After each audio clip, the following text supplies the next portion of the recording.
Saturday Late Show. Ruth Codd and John Bishop are still with us, and I'm delighted to welcome my next guest, who is an award-winning actor who's lit up some of the biggest shows in television for over 3 decades, and whose on-screen talent is only matched by his handsome good looks and his off-screen charm. Currently starring in Netflix #1 crime drama Runaway. Would you please welcome County Antrim's greatest export since Bushmills and Ian Paisley, Mr. James Nesbitt.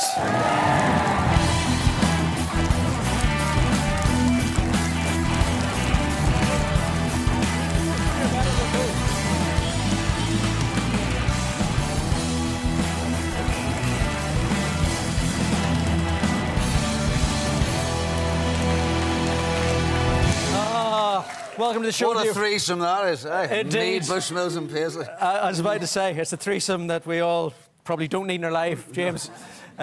We were going through an airport just after Christmas. You were telling me about this big show that you were doing on Netflix, and you thought it was going to do quite well. It is the #1 show on Netflix worldwide. Can you control that little grin? How delighted are you? Well, it's sort of bonkers, you know. I mean, particularly, you were saying there in the intro, I've done this for quite a long time, still getting away with it. But I turned 54 last week, +4, +3, 61, just numbers. But no, the fact that it's captured in the way Harlan Coben shows do, the imagination of people all around the world, that's what's interesting about it. Like all ages, all people, all countries. People like to go on a roller coaster, and they like. And it's a brilliant story and a brilliant cast. Yeah. You're in this with Minnie Driver, and also Ruth Jones. Yeah, brilliant, Ruth Jones. Minnie, I worked with years ago, so I knew Minnie, but Ruth, you know, John, you say the same. When you get to a certain age and you kind of think you've met everyone. In a way, we've known each other a long time. You think you've kind of done all that work, and Ruth and I saw each other in at the read-through and went, "Oh, we've never met each other, and we never worked together."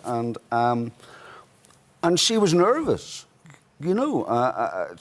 And I was like, "You're Ruth Jones," you know. And she felt intimidated. It was entering a new arena for her. And she was brilliant, accessible, fantastic. She brings an incredible thing to that character, Elena. And she's not kind of bogged down with hidden agenda or secret ego. She just gets on with it. She's lovely, you know. And the story is, well, you play a dad. Your daughter goes missing. Yeah, I mean, I've played so many dads who's lost their kids, and like I've played so many policemen who I've played, you know, police. I'm like the longest-serving policeman in Northern Ireland, and every actor that's ever over the years got a part where they're playing opposite me as a kind of a junior to me, know they're going to get shot at some point. But no, in this I play a dad whose eldest daughter, played by Ellie DeLange, who's an extraordinary young actor, and that's one of the great things about Harlan and the people that make it, Quay Street. They kind of reinvent and find these new people, you know, that you feel responsible about as they're going up the ladder when you're kind of going down and saying, "Hey, good luck." And she goes missing, and so there's a human element to the story, obviously, but with all these ridiculous, extraordinarily different strands and stories that Harlan Coben does. And yet it comes together because you sort of still want a father to find his daughter. We got a little clip. This is you doing your stuff in Runaway. Paige. It's Dad. It's Dad. Paige. Hey. No, what? Paige. Paige. Paige. Paige! Paige! Please! Sweetheart! Paige! Please! Paige! Let go of me! Paige, it's Dad! Paige, it's Dad. Just come with me. Come with me and everything will be okay, I promise you.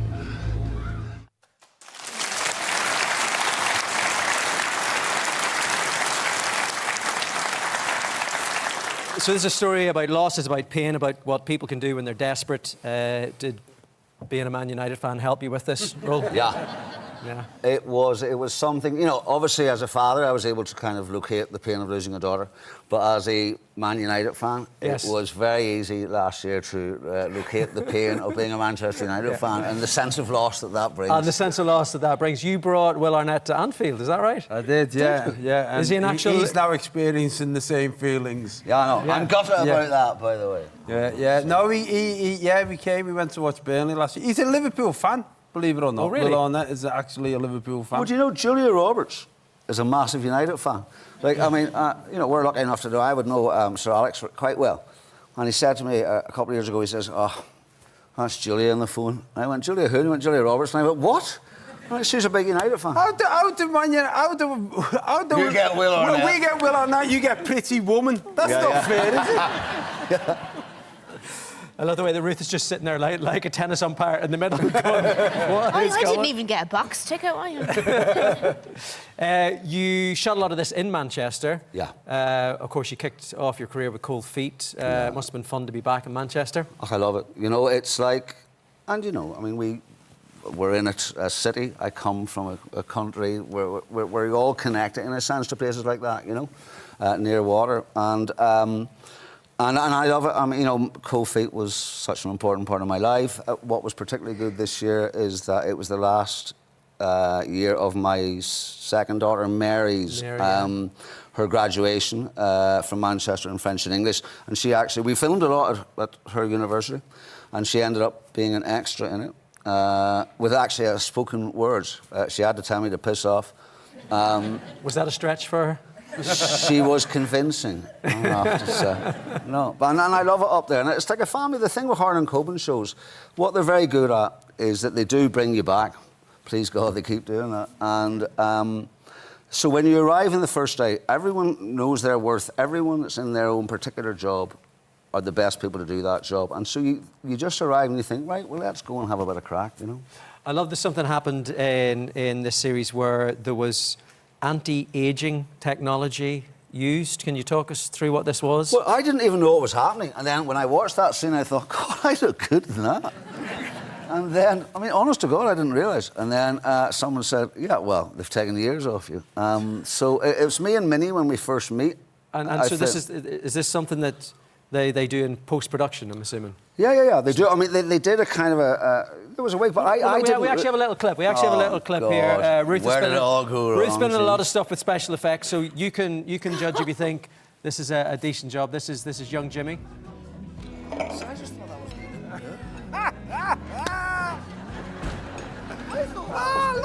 Hello.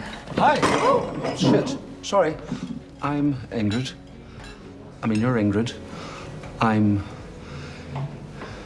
Jesus. Hello, Jesus.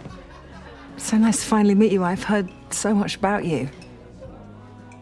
Read your book. What do we reckon? Is he getting away with that, Ruth? I think it's the same filter that they use on The Real Housewives. I'm swearing to you, I didn't realise that that's what they were doing. Although, funnily enough, I have played Jesus before. I played Jesus in Godspell in the Ulster Youth Theatre when I was 18. Okay. What a summer of love that was. Well, look, I know that filter is working because you also, over Christmas, you were shooting Baywatch, I think, up in Portrush. This is from your Instagram. Oh, God, I'm not allowed to control my Instagram. Was the filter on that, or is that... Do you know what? I'm not allowed to control my Instagram in case we go out and have a couple of pints and then I go...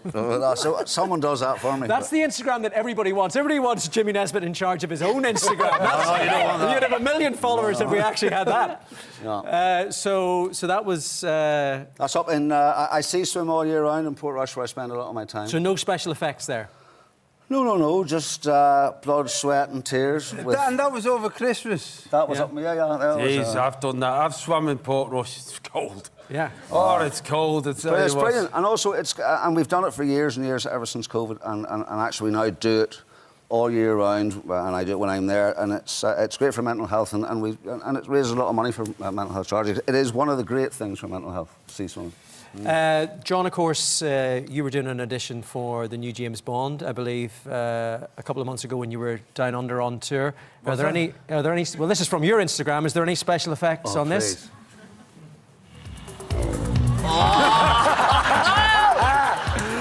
That's a fella. Hey, that's a man. Wow. I tell you what,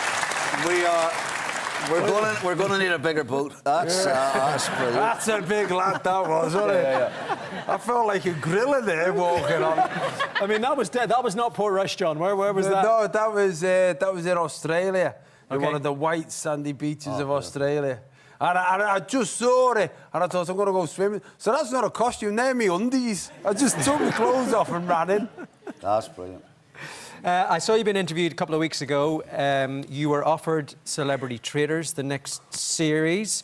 You have decided to turn that down. Yeah, well, only because A, I'm an actor, and then you might get found out that you're not a very good actor, and B, yours was just astonishing. Oh. I thought it was brilliant. And it's funny, because Chris Evans was offered it. Yes. And we both decided to not go for it. And How do you think you would do, Ruth? I don't know, because I watched theirs, and you think the first one, you think, oh, and because the first one was so good, you don't want to be the second one. But my wife loved it.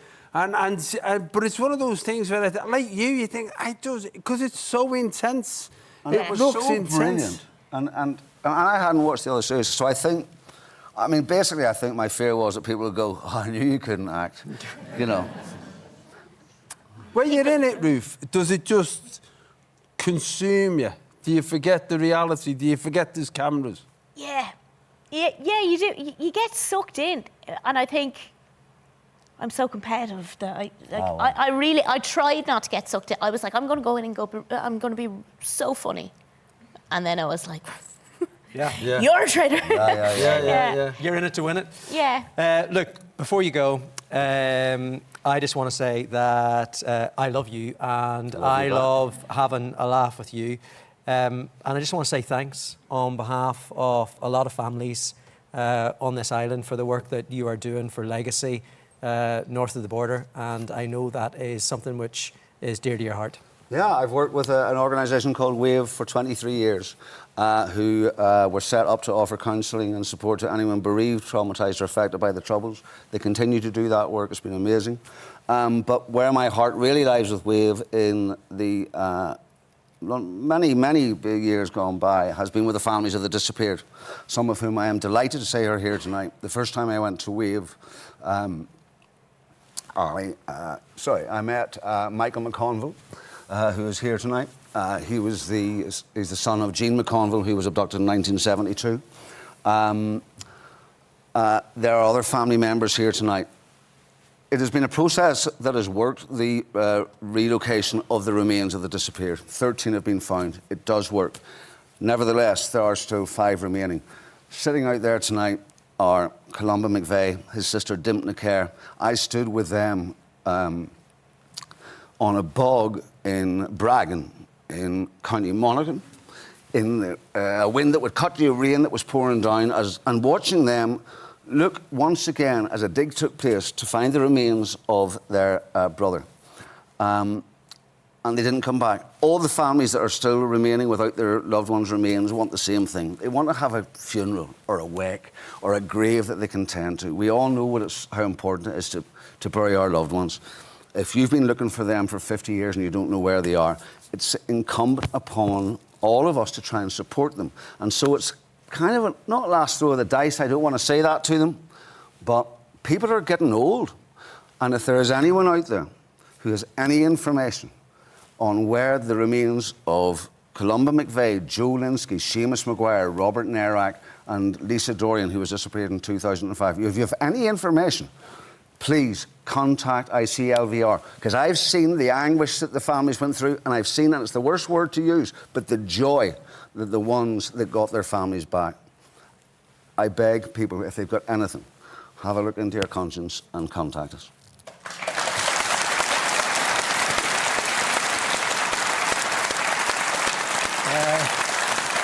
Thank you so much. Thank you so much.